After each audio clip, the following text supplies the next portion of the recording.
वैसे तो लौकी हमारे किचन की सब्जी से ज्यादा और कुछ नहीं है, लेकिन इसी लौकी के बस्तर में कई रूप हैं। जब आप देखेंगे तो चौंक जाएंगे। हालांकि हमारा मकसद सिर्फ यही दिखाना नहीं है, बल्कि इसके कारोबार से जुड़े लोगों की परेशानी से भी आपको रूबरू कराना है। लौकी तेरे कितने रूप, सिर्फ खाने में ही नहीं होता यूज। छत्तीसगढ़ में इसकी अलग पहचान, तुम्बा बनकर भी आता है काम। लेकिन कोरोना ने कर दिया इसे परेशान। बस्तर शिल्प की पहचान पूरी दुनिया में है। यहाँ की आदिवासी शिल्पकला आपको इन लौकियों में भी दिख जाएगी, जिसे सब्जी बनाने के रूप में इस्तेमाल किया जाता है। लेकिन यहाँ इन लौकियों से तुम्बा बनता है। ये एक तरह का बर्तन है जिसमें आदिवासी पेय पदार्थ रखते हैं।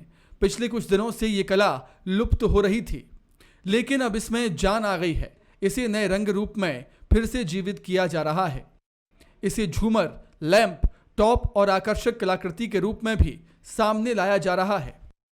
बाउल, डिनर सेट, लैंप आदि सामान बनाते हैं, जिसको मैं यहाँ पर दूसरी बेड़ा में सीखा भी रहा हूँ 20 महिला हितग्राहियों को। और इससे पहले मैं नारायणपाल सेंटर में 20 हितग्राहियों को मैं तुम्बा शिल्प का प्रशिक्षण दिया।